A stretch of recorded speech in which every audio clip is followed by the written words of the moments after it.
ele se convencerá de que a aparição é um fenômeno natural, que pode ocasionalmente produzir-se.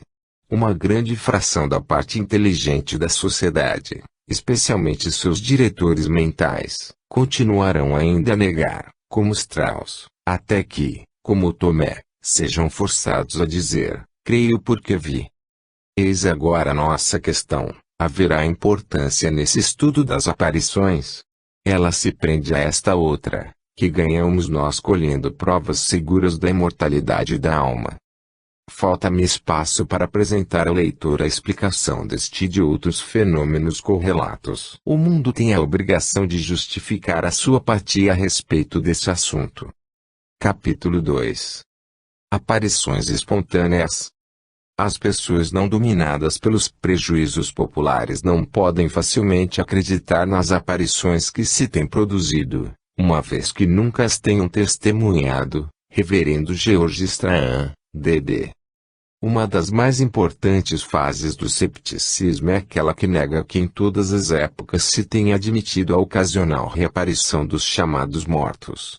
Os fantásticos acessórios das histórias comuns dos espíritos, como os espectros horrendos, os esqueletos, o tinir de cadeias, o cheiro do enxofre, as luzes azuis, tudo isso tem assaz contribuído para o aparecimento desse moderno cepticismo. As falsas ideias e o sentimentalismo mórbido no que diz respeito à morte perturbam o nosso julgamento e mesmo as nossas percepções. Aqueles a quem amamos neste mundo passam a causar-nos medo quando vão para o outro.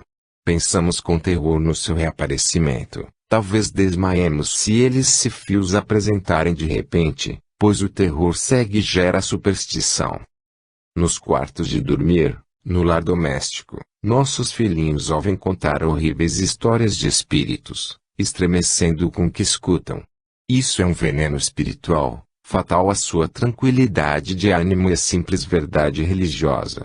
Quando falarmos dos espíritos aos meninos, convém que o façamos como se falássemos de outra qualquer coisa natural, que todos seremos também um dia como eles, que só passamos aqui uma parte da nossa vida, da qual a outra parte se passará no outro mundo, que ainda não nos é dado ver, porém, que é melhor e mais belo do que este. Devemos acrescentar que quando estivermos nesse outro mundo, talvez possamos vir a este manifestar-nos a alguns amigos que aqui tenhamos deixado, os quais se julgarão muito felizes, antes de partirem também, por verem aqueles que os precederam na viagem. É possível que, nessas circunstâncias, seus nervos sejam chocados, assim como estremecem os daqueles que o ouvem, pela primeira vez, o retumbar do trovão.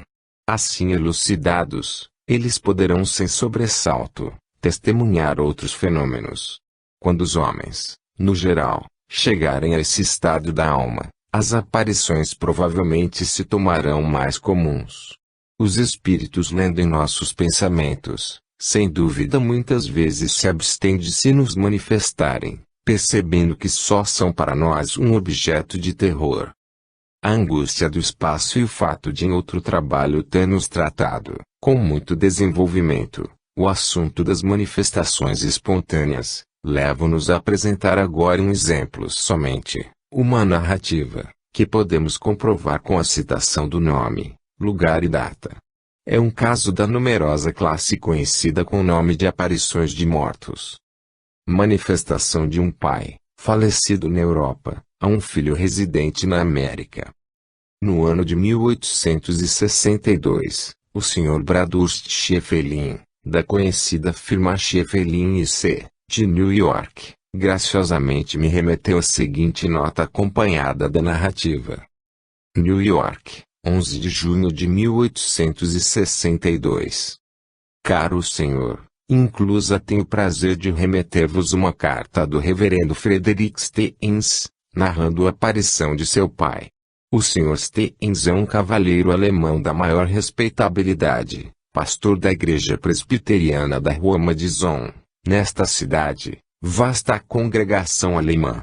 Essa carta, que podeis apresentar como prova, obtive-a para dar-lhe a publicidade, e muito satisfeito ficarei se ela vos for de alguma utilidade.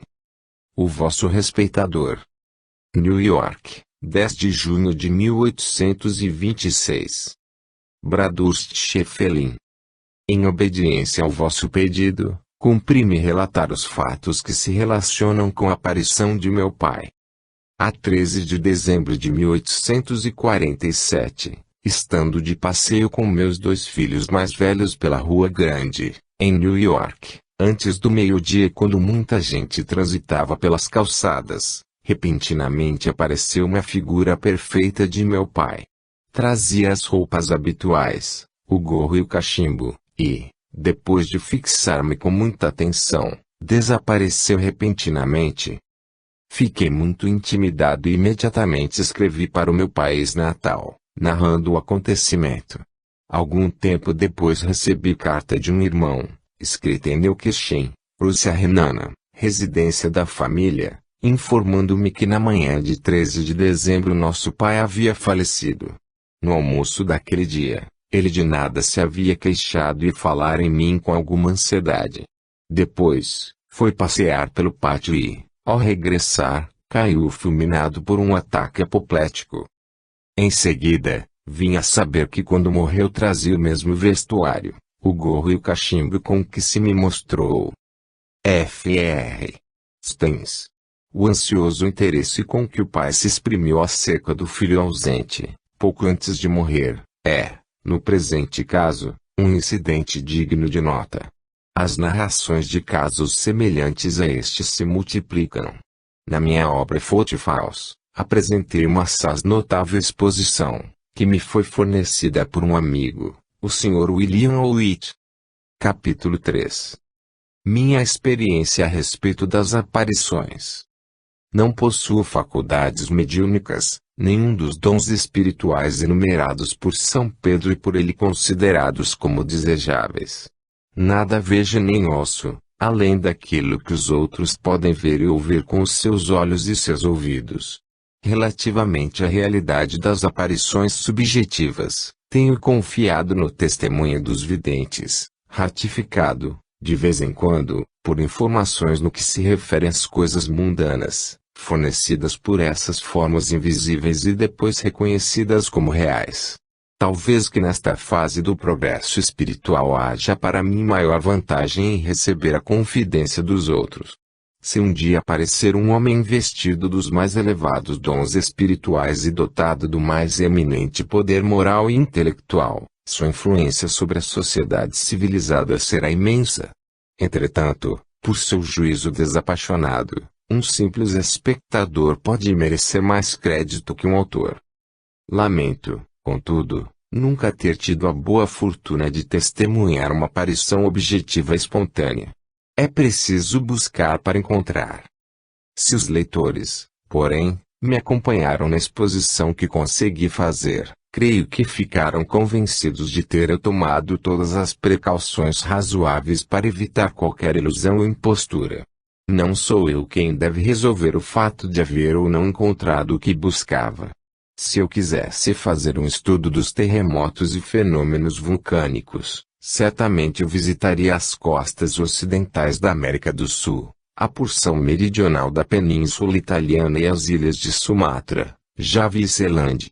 O fato de colocar-se uma pessoa nas condições necessárias, não diminui o valor dos resultados que ela obtém nas suas experiências. A minha experiência neste terreno, não sendo tão variada como a de outros, é também importante.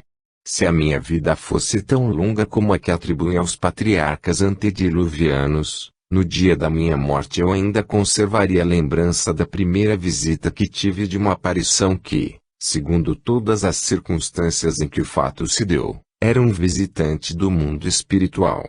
O fato passou-se há 11 anos, em casa do Sr. Samuel Underhill, em New York. Uma hora rica de fatos, em companhia de Leah Fox. Entre as 10 e 11 horas da noite de domingo, 21 de outubro de 1860, tivemos uma sessão na sala de jantar do Sr. Underhill. A luz do gás iluminava a sala, onde havia 2 janelas dando para a rua e 3 portas comunicando com um corredor que ia ter a escada do segundo pavimento, outra com uma estreita passagem que conduzia à cozinha, e a terceira com a despensa, onde estavam objetos de louça, etc., e um canto uma barrica de açúcar. Antes de outras demonstrações, alguns golpezinhos nos fizeram conhecer a necessidade da retirada dos criados. O Sr. Onderio mandou que as 2 criadas que estavam na cozinha subissem para seus quartos de dormir, de modo que reinou profunda calma no pavimento em que nos achávamos reunidos. Então, cerramos as cortinas de ambas as janelas, a fim de impedir a entrada de toda a luz vinda da rua. Antes de começar a sessão, a pedido do Sr. Onderio, fechei as 3 portas supramencionadas, deixando as chaves nas fechaduras para que ninguém com outras chaves pudesse abri-las. Para satisfazer a mim mesmo, examinei cuidadosamente os móveis, verificando que ninguém se achava na despensa nem na sala de jantar, com exceção das 3 pessoas que comigo assistiam à sessão, o Sr. Daniel Onderio, a Sra. Onderio, Leah Fox, e seu sobrinho Carlos, de 12 anos de idade. Assentamo-nos ao redor de uma mesa de centro, de 13 e 11 polegadas de diâmetro, de nogueira preta e sem coberta. Tive cuidado de examiná-la bem, por baixo. O bico de gás achava-se colocado acima dela. Fiquei do lado oriental da mesa, tendo à frente o Sr. Onderio, à esquerda a senhora deste, e Carlos à minha direita. O fogão não tinha lume. Começamos a ouvir os golpezinhos, que gradualmente foram crescendo em número e intensidade. Depois de curto intervalo, mandaram apagar o gás. Assim se fez, ficando a sala completamente escura. Em seguida, disseram, juntai as mãos, e, logo que o fizemos, senti por diversas vezes uma brisa fresca passar-me pelo rosto. Não interrompas a corrente, foi-nos dito. Assim o fizemos, salvo uma só vez em que por minha causa foi ela quebrada, durante 1 ou 2 segundos. Depois de alguns minutos percebi uma luz de caráter aparentemente fosforescente, à minha esquerda e junto ao soalho. A princípio a luz tinha forma retangular, com as pontas arredondadas.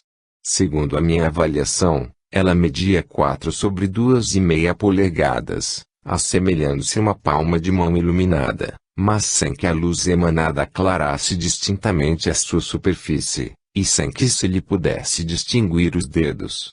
Por algum tempo moveu-se junto ao solo, depois elevou-se ao ar e flutuou pela sala, passando às vezes por cima das nossas cabeças. Depois, sua configuração mudou e o brilho aumentou, tomando a forma de um corpo oval, opaco, com as dimensões da mão de uma criança, envolta em substância da brancura do linho, mas muito brilhante. Enquanto ela se movia, ouvi, a princípio indistinta e depois mais claramente, o rumor de um vestido de seda ou outro artigo do vestuário feminino, dando-me a impressão de estarem uma ou mais pessoas passeando silenciosamente pela sala. Depois, a luz passou por detrás da Sra. Onderio e parou junto ao Sr. Onderio, diante de mim. Então, o Sr. Onderio disse, não podeis ir para junto do Sr. Wayne. Experimentai. Imediatamente ela moveu-se, rodeando-me ao lado esquerdo. A esse tempo, o invólucro luminoso pareceu dissipar-se e um rosto, coberto por tênue véu luminoso, aproximou-se do meu rosto, até distância de 5 ou 6 polegadas. Quando me voltei para ele distingui, perfeitamente, os traços de uma figura de mulher, com as dimensões normais. Vi distintamente o movimento dos seus braços. Na extremidade inferior do braço direito, como se fosse sobre a palma da mão, a figura trazia um objeto de forma retangular, medindo 4 por 2 polegadas, segundo pude avaliar. Esse objeto era mais brilhantemente iluminado que o resto da figura. Não era a palma da mão, mas se afigurava ser uma caixa transparente, encerrando uma luz fosforescente. Fosse o que fosse, a figura levantou esse objeto acima da cabeça, e depois o passou lentamente em frente do que parecia ser seu rosto, e afinal, ao longo do resto do meu corpo, tal como se faz correndo uma lanterna ao longo de um corpo que se quer tomar visível. Isso foi repetido muitas vezes. Com o auxílio dessa luz pude ver mais distintamente que antes, os traços gerais do rosto e da figura, tudo envolto num véu semitransparente, de modo a não se poder bem determinar as feições, sem o perfil do corpo, nem as extremidades. O que se via melhor era o movimento do braço direito conduzindo a luz. Enquanto isso se dava, eu senti o contato das mãos da senhora Underhill e de Carlos. Durante as diversas fases do fenômeno, fazia observações sobre o que estava vendo, e o Sr. Underhill do lado oposto da mesa me respondia de modo a ficar certo de não ter ele deixado o seu lugar. Exprimi o desejo de que a figura me tocasse e o Sr. Underhill disse: "Desejamos muito que o espírito, se puder, toque no Sr. Wayne." Imediatamente senti uma espécie de mão humana pousar na minha cabeça, e, quando olhei fixamente para a figura, que estava à minha esquerda, vi a cabeça inclinar-se sobre o meu ombro. Um momento depois senti, e ao mesmo tempo eu vi imprimirem um beijo no meu ombro. Em nenhum outro fato físico obtive maior evidência dos três sentidos reunidos: vista, tato e audição.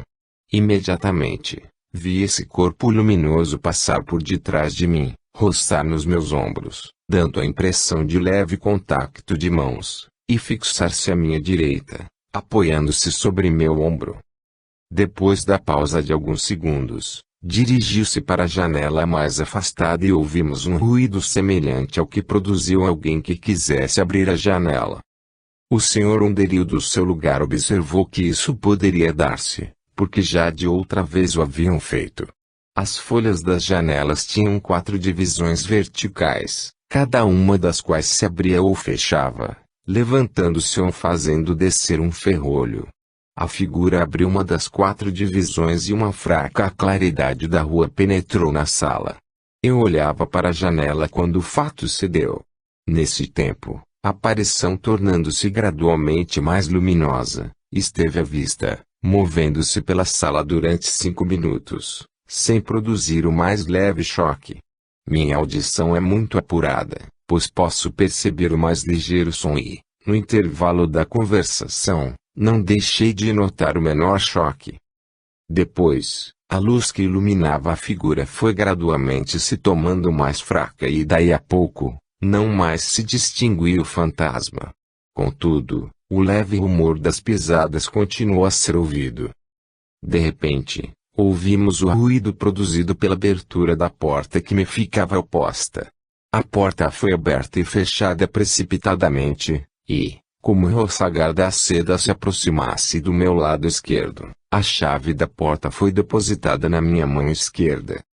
Deu-se depois o mesmo com outra porta. Ouvi a chave cair sobre a mesa diante da minha mão, finalmente, com a terceira porta, a da despensa, cuja chave, como se fosse lançada por cima das nossas cabeças, bateu com força na mesa, ao cair sobre ela. Enquanto isso se dava, eu fazia observações que eram respondidas pelo Sr. Underhill, do lado oposto da mesa. Estávamos conversando quando se ouviu o ruído produzido pela queda de louça na despensa. A Sra. Underhill mostrou receios de perder a sua preciosa porcelana, mas, o marido advertiu: "Confio muito nos espíritos." Depois, acrescentou: "Não poderá o espírito trazer alguma coisa ao Sr. Wayne." Quase imediatamente colocaram sobre a mesa, à minha esquerda, um objeto que, ao fazê-lo pelo tato, reconheci ser um copo quebrado, o que me parecia ser mão humana, tocou minha mão e depois, por muitas vezes, o meu ombro. Manifestei desejo de que distintamente me apertassem a mão, desejo esse apoiado pelo Sr. Underhill. Em seguida a mão do espírito ou aquilo que pelo tato me parecia perfeitamente tal, se apossou da minha mão e apertou-a, passando depois a fazer o mesmo à parte inferior do braço. Não achei diferença entre este tato e o que fosse produzido por mão humana. Ela era um pouco mais fria que a minha, mas a diferença não dava impressão desagradável. Depois, no curso da sessão, Não mais ouvimos o ruído de abertura e fechamento de portas. Enquanto eu era assim tocado, o Sr. Underhill disse: "Podeis encher com água o copo que trouxestes ao Sr. Owen." Ouviu-se um pequeno ruído na despensa e o som de alguma coisa que caía no copo. Examinando, porém, este com a mão, senti que nele não havia água. Para isso tive necessidade de romper a cadeia por um momento. Então, mesmo atrás de mim, ouvi o som que produziria a tampa de vidro do relógio, se fosse arrancada e lançada sobre a mesa da chaminé, e depois, um som sibilante no ar, por uma ou duas vezes. Quando em seguida nos mandaram, por golpezinhos, acender o gás, achei as 3 chaves sobre a mesa e dentro do copo um torrão de açúcar. 2 das portas estavam cerradas, mas, examinando-as, achei que não estavam fechadas.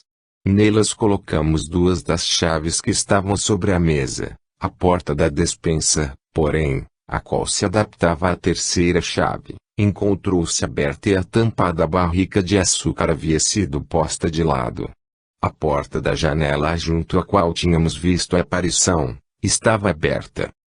Esses fatos foram registrados resumidamente na mesma noite em que se deram, e escritos na manhã seguinte. Por golpezinhos soubemos que um dos espíritos presentes era o de uma filha da Sra. Fox, que tinha morrido jovem, e que outro era de um índio que auxiliara aquela na sua manifestação. Emília era o nome dessa jovem, que tinha sido a irmã favorita do Sr. Underhill, em cujos braços tinha falecido e que muito havia chorado. O Sr. Underhill me afirmou ter por muitas vezes visto distintamente esse espírito, do qual conservava na mente as feições. Na ocasião presente, parece que ele percebeu a figura toda e especialmente as feições, mais claramente do que eu, apesar da minha vista natural ter sido sempre boa e tão segura como há 30 anos.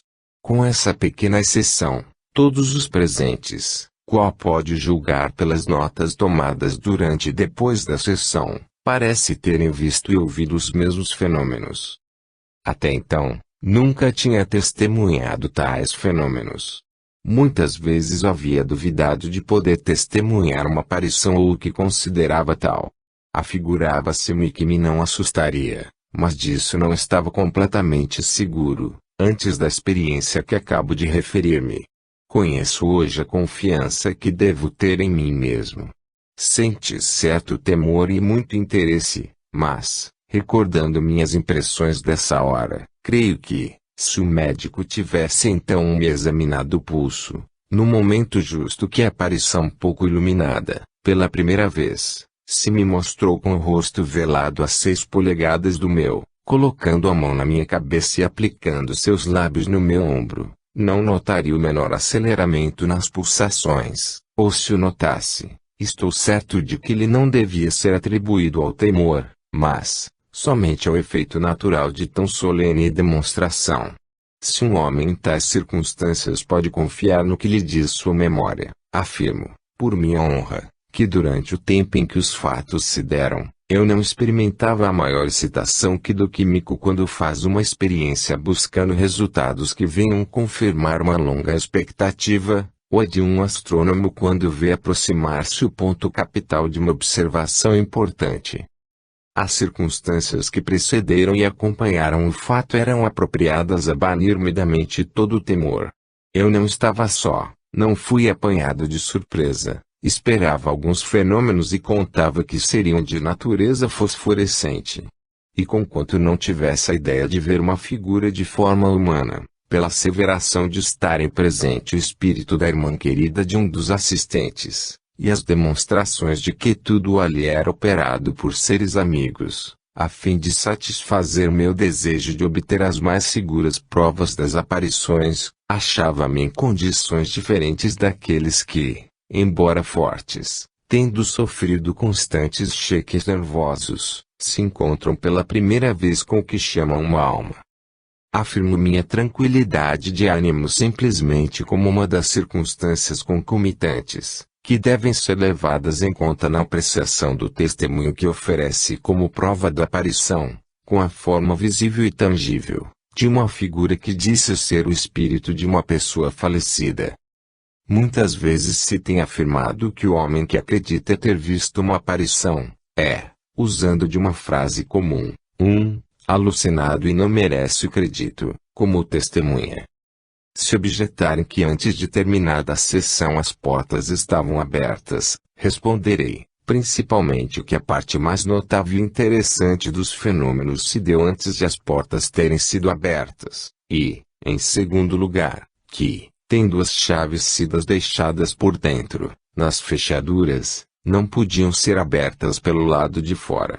Se, em resposta, insinuarem que o Sr. Onderio, abandonando o posto por segundos, podia ter aberto uma das portas, cabe-me dizer que eu estava conversando com ele quando ouvimos o ruído da chave girando na fechadura. Acrescento que, em outra sessão, na qual se produziram fenômenos ainda mais maravilhosos, tomei uma precaução, que tomava impossível ao Sr. Onderio ou a qualquer outro dos assistentes abandonar seu lugar, mesmo por momentos, sem ciência minha. 5 dias depois se efetuou outra sessão, a que vou referir-me, na mesma sala e com os mesmos assistentes e durante a qual reproduziram-se os mesmos fenômenos e mais alguma coisa altamente digna de nota. Um espírito falando. A sessão realizou-se das 10 às 12 horas da noite de 26 de outubro de 1860. A respeito das portas da sala e da mobília, tomei as mesmas precauções que na sessão precedente. Como nesta, as criadas foram dispensadas. Depois de algum tempo, por golpezinhos, mandaram que apagássemos a luz e juntássemos as mãos. Obedecemos, mas eu tomei outra precaução. Segurando a mão direita da Sra. Onderio e esquerda de Carlos, levei-as ao centro da mesa e o Sr. Onderio, do outro lado, colocou as duas mãos sobre as minhas. Assim nos conservamos durante toda a sessão, de modo tal, que do começo ao fim a cadeia nunca foi interrompida. Depois de alguns minutos, apareceu-nos um corpo luminoso de forma irregularmente circular, de 4 polegadas de diâmetro, flutuando entre nós e a porta que ficava por trás da Sra. Onderio.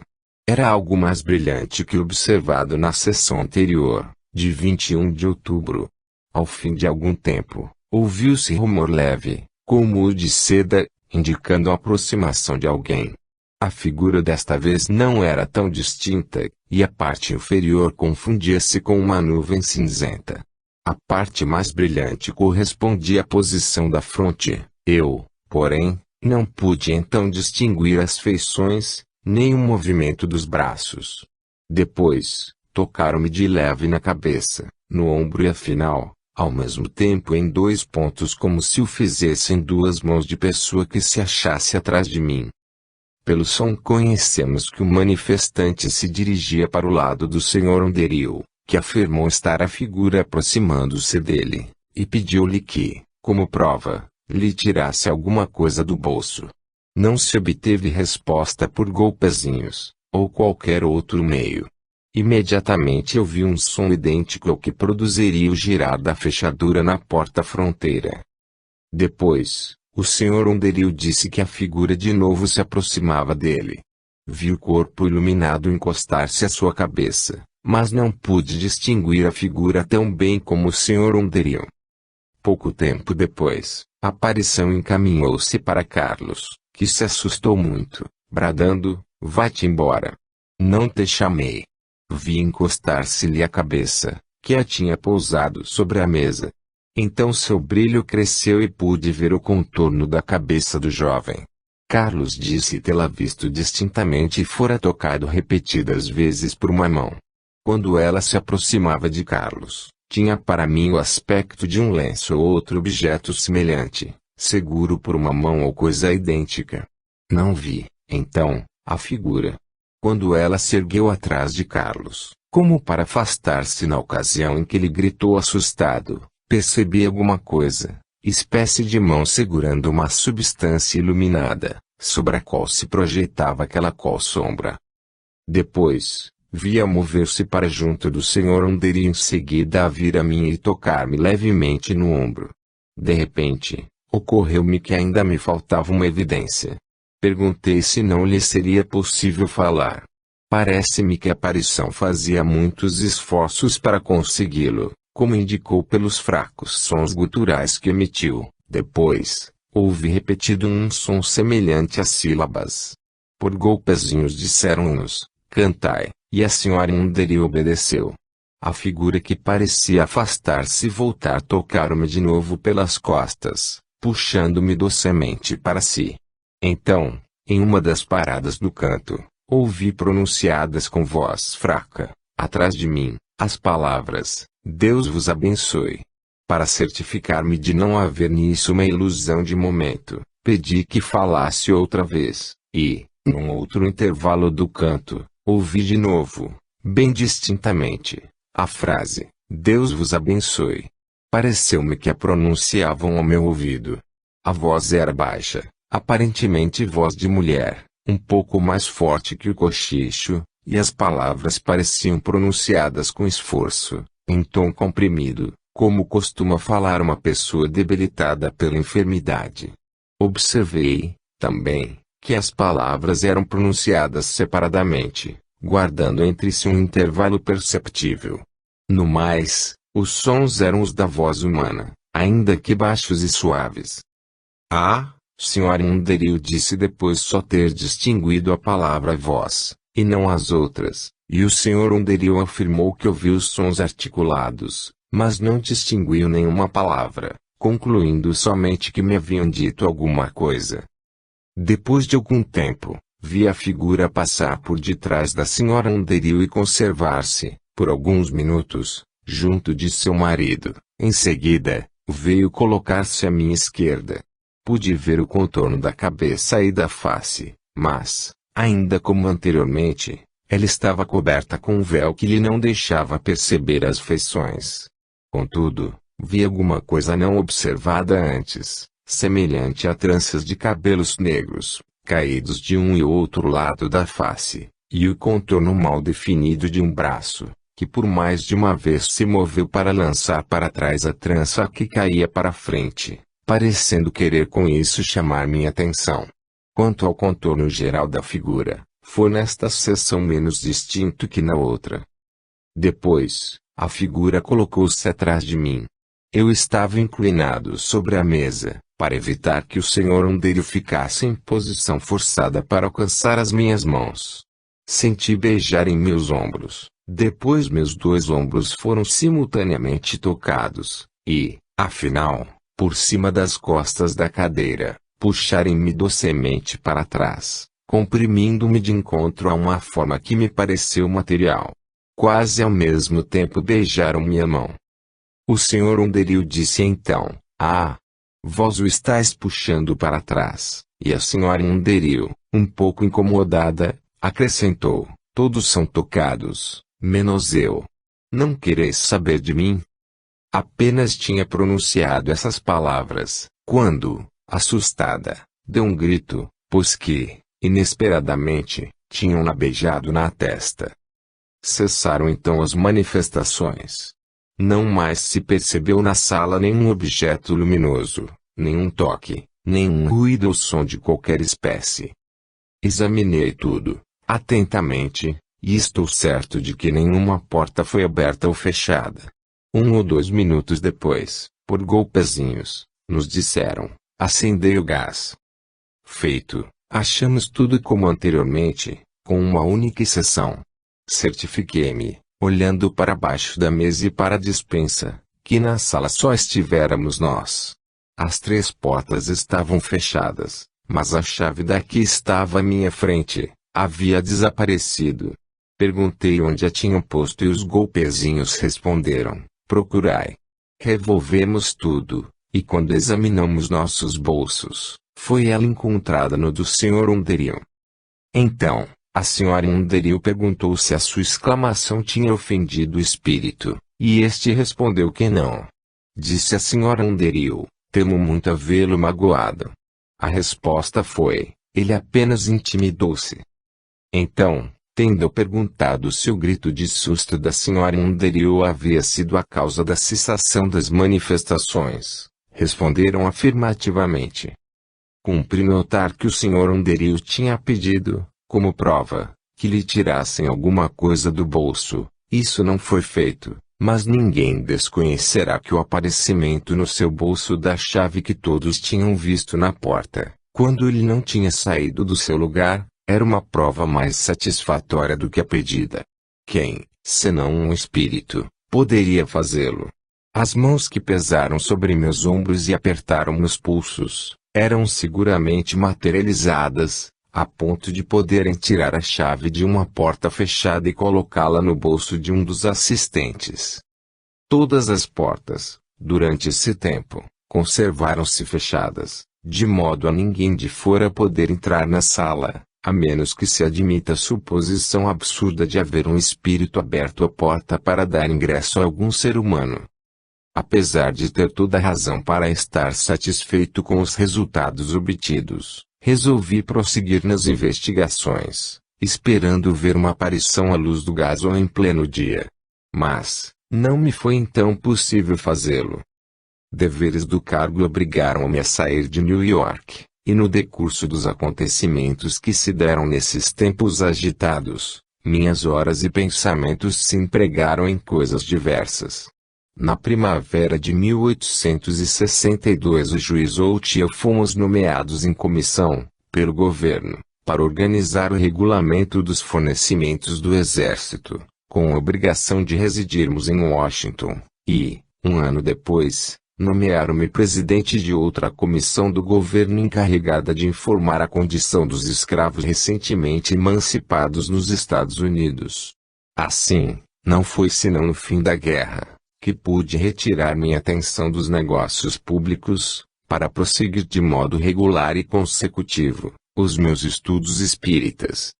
Talvez me tenha sido útil essa mistura de ocupações mundanas e contemplações ultramundanas, dando nascimento a vistas mais claras e um tom mais prático às minhas investigações.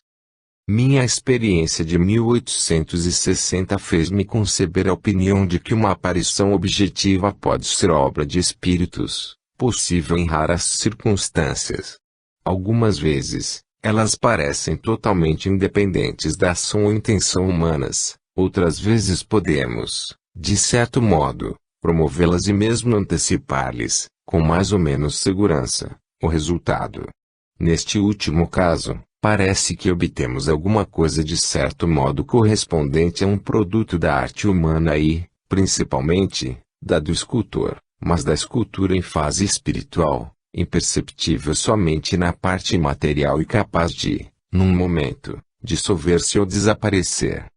O que eu mais particularmente desejava, era ter uma oportunidade de testemunhar, à luz, a formação de tal aparição, seus atos, movimentos de um lugar para outro, e seu desaparecimento. Mas, foi só em 1867 que esse desejo foi satisfeito.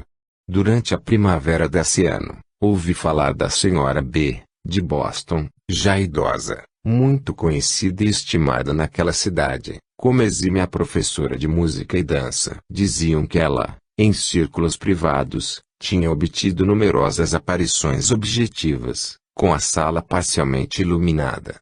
Isso me foi também confirmado por uma senhora muito estimável, que havia assistido a muitas dessas sessões, a Sra. Davis, viúva do assaz conhecido ex-governador de Massachusetts, de quem já me ocupei.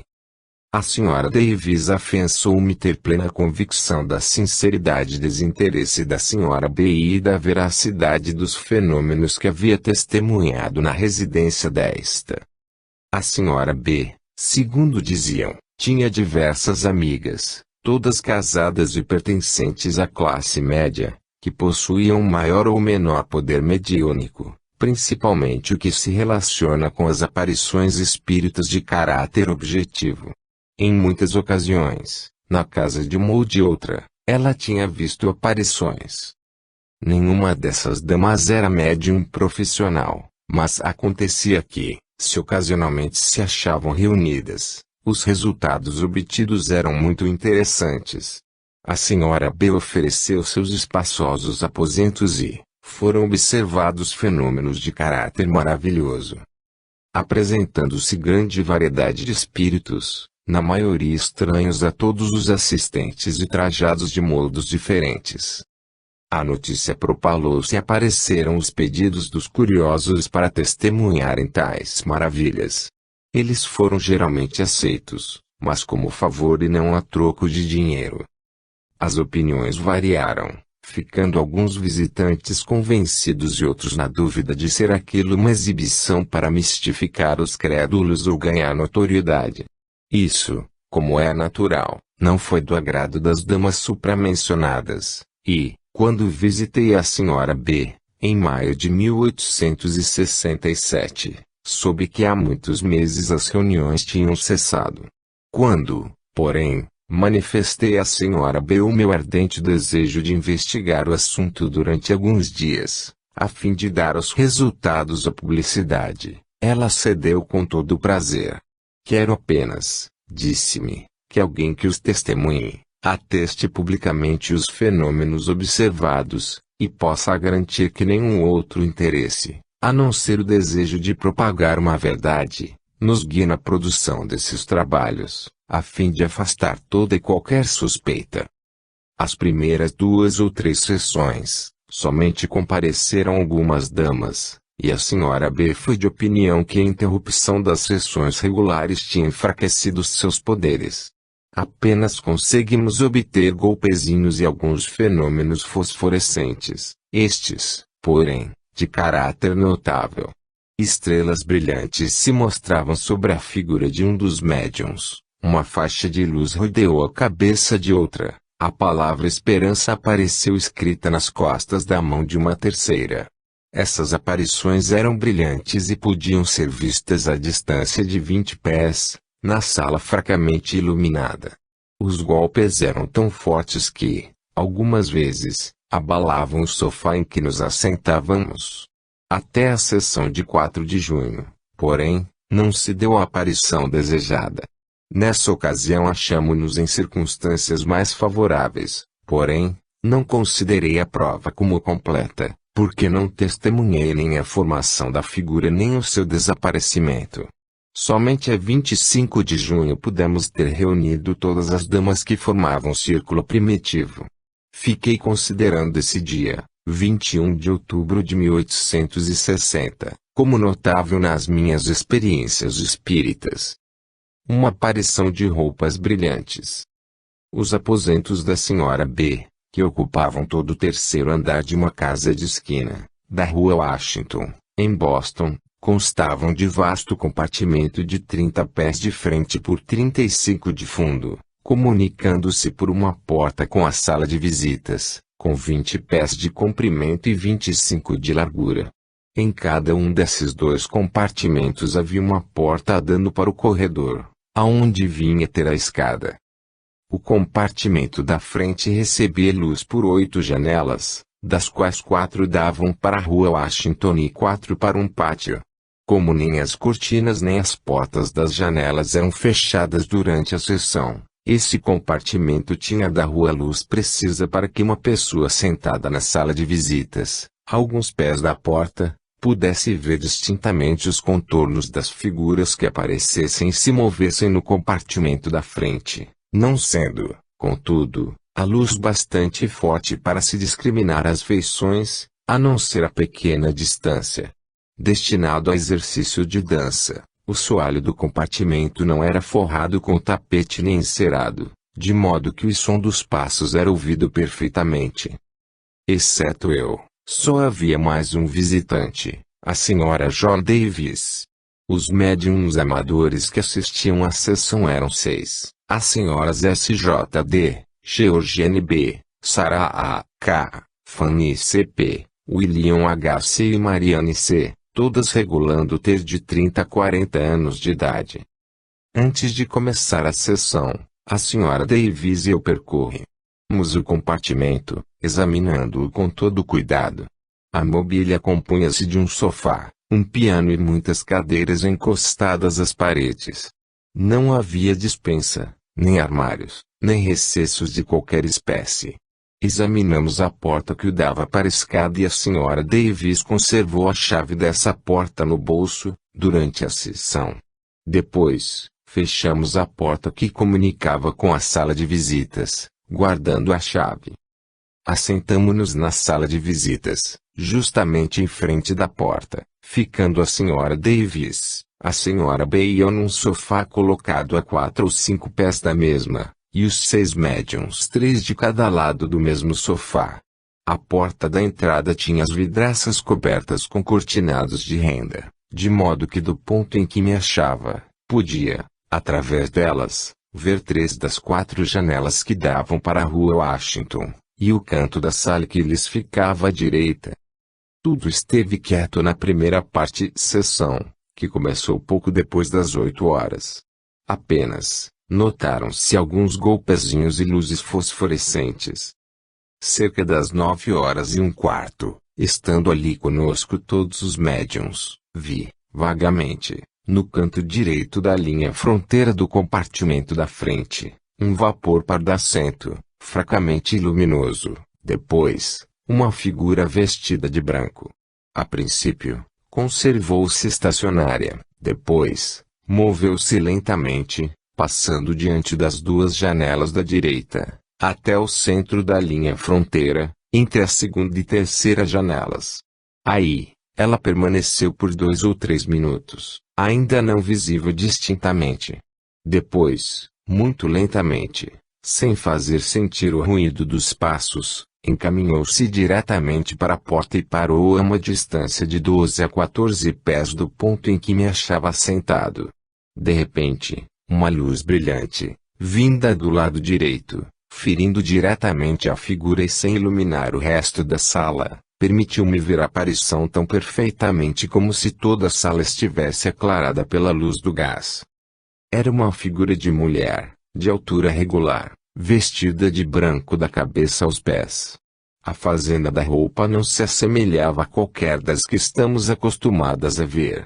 Ela pareceu-me, como em ocasião precedente, um vestuário brilhante.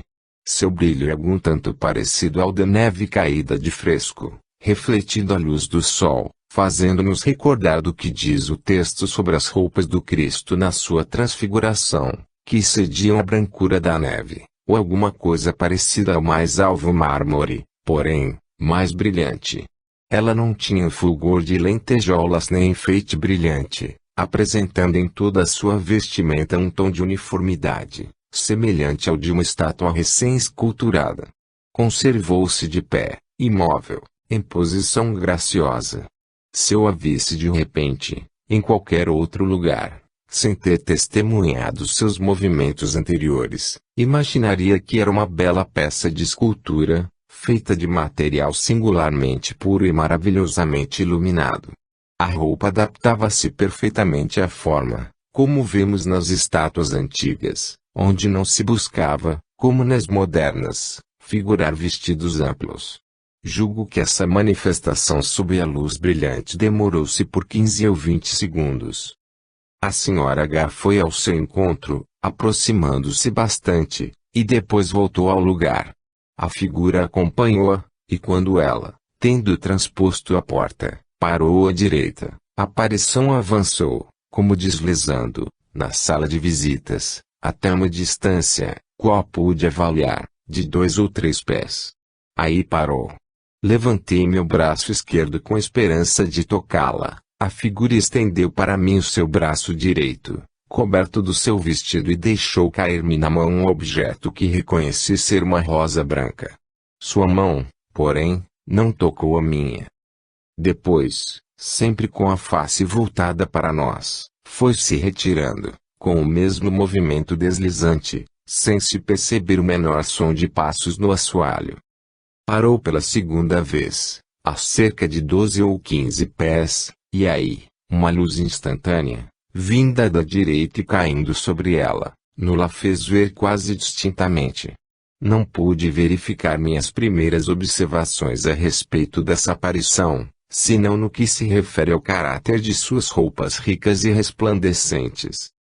Depois, ela foi recuando, sempre com a face voltada para nós, até o centro da parede oposta, diminuindo de brilho gradualmente, até desaparecer a meus olhos.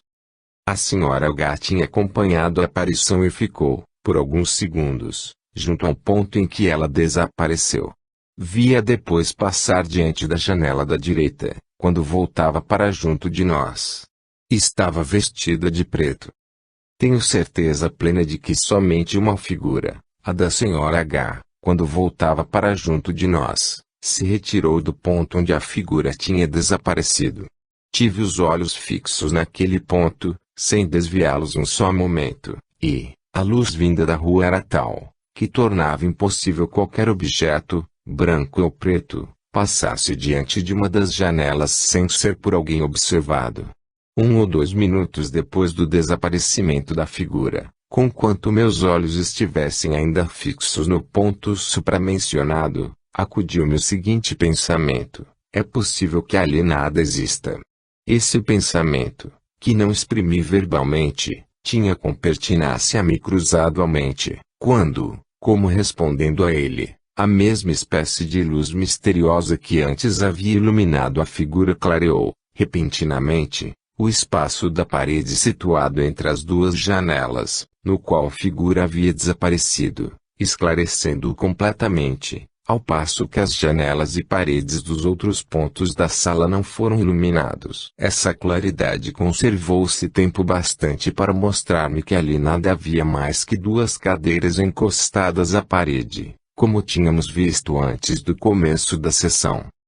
Então, sem afastar os olhos do lugar do desaparecimento, levantei-me e dei uma volta inteira pela sala. Tudo se achava exatamente como antes, tanto quanto me pude recordar. A outra porta achava-se ainda fechada. Cumpre acrescentar que 2 dos médiuns, as senhoras H e D, informaram-me, depois da sessão, que elas não se lembravam de haver visto figura alguma, tendo ambas despertado como de um transe, ao terminar-se o trabalho, e a senhora B afirmou que isso se dava usualmente com ambas. Não julgo que algum dos assistentes tenha percebido a formação da figura tão cedo quanto eu, mas, as observações que segredavam as damas que estavam junto a nós, enquanto a figura avançava e se retirava, lá está, parou, vede aquela luz, me fizeram conhecer que elas estavam vendo o mesmo que eu. Isso me foi depois confirmado por todas essas senhoras, menos as senhoras H e D. Todas as outras haviam observado a súbita iluminação do ponto onde a figura desaparecera. Como da outra vez, devemos ter presente que, durante a sessão, apesar de ser profunda a impressão produzida, de ser mais solene que tudo quando se possa dizer, nenhum de nós experimentou a emoção do medo.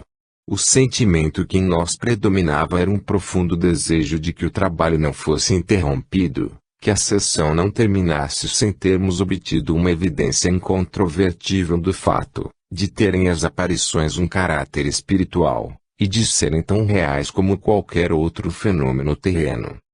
O que, por tipologia nos comunicaram depois da sessão, foi que era Violeta quem se havia manifestado. 7 anos antes, em uma sessão com Cat Fox, eu tinha tido a promessa de que um dia, quando as condições fossem favoráveis, ela me apareceria. O véu escondia-lhe as feições, mas, a altura, a forma e o porte correspondiam tão exatamente aos seus, que, quando se aproximou de mim, não tive mais dúvida de que ela vinha cumprir a promessa. Minha crença na realidade dessa aparição nada pôde sofrer com a hipótese de que ali estivesse um ilusionista ou prestidigitador, com teatro à sua disposição, alçapões, lanternas furta-fogo atrás dos bastidores, todos os recursos necessários para imitar aquilo que testemunhei.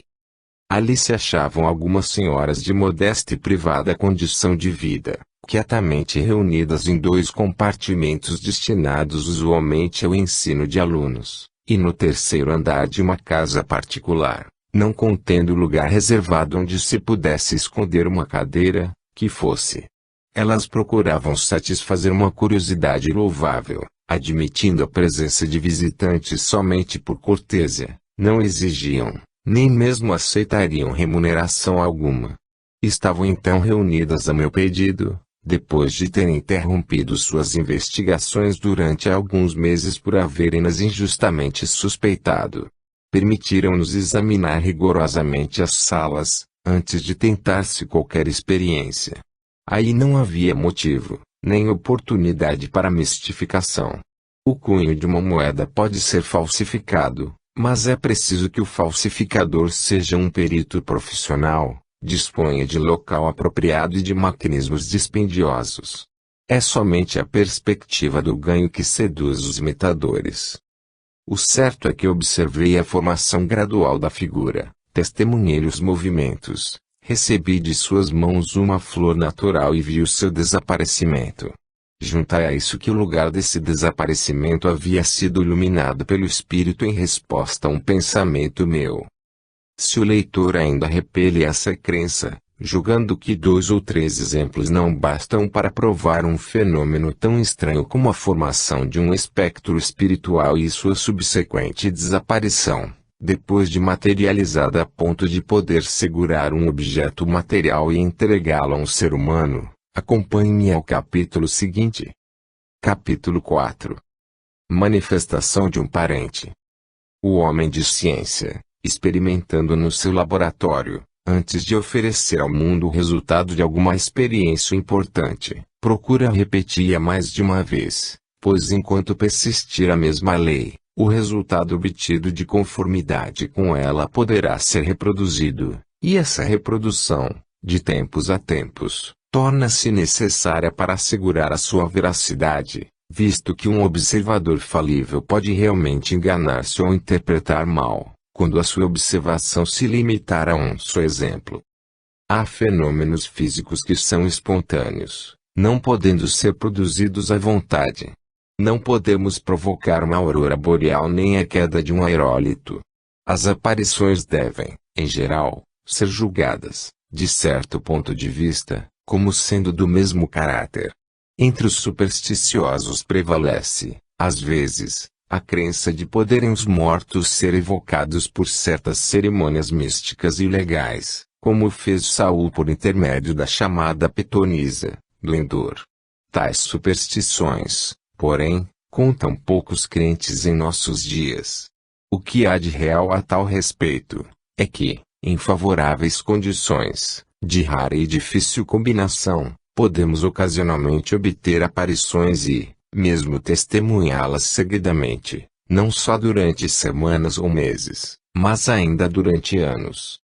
Julgo-me assaz feliz em poder apresentar ao leitor um dos mais notáveis, talvez o mais notável exemplo ocorrido ou, pelo menos, referido como tal, com permissão da testemunha para citar seu nome, pois que é um nome muito conhecido nas rodas comercial e social de New York, o Sr. Livermore. Esse cavalheiro, há 11 anos perdeu uma próxima parenta, a quem muito estimava. Chamemo-la Estela. No seu leito de morte, percebendo a dor pungente que empolgava o seu parente, ao pensar na morte próxima, ela manifestou ardente desejo de, se fosse possível, vir dar-lhe a certeza da continuação da existência após a morte. Ele ligou pouca importância ao fato, salvo de ver nele apenas uma demonstração de afeto da enferma, visto que até então nenhuma prova obtivera que lhe satisfizesse a razão, relativamente à vida do além. Nem ele, nem Estela acreditavam nos fenômenos espíritas, tendo-os até então olhado com repugnância. Quando o Sr. Livermore se viu só, seu extremo desgosto era agravado pela ideia da eternidade dessa separação. Manifestando sem termos amargos ao seu amigo Dr. John F. Gray, que tinha sido médico de Estela desde os tempos da sua meninice, esse cavalheiro, um dos mais antigos crentes dos fenômenos ultramundanos, sugeriu-lhe que havia um remédio capaz de lhe aliviar as penas, caso se resolvesse a tomá-lo. A resposta foi uma desdenhosa invectiva contra o espiritismo e suas ilusões, continuando ele a sofrer, abatido e desesperado.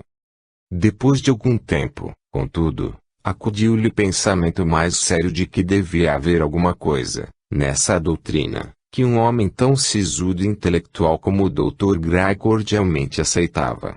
Conformando-se, então, com a sugestão do amigo, resolveu assistir algumas sessões da senhorita Katy Fox. Tais sessões se efetuavam, umas na sala de visitas do Sr. Fox, outras na do próprio Sr. Livermore.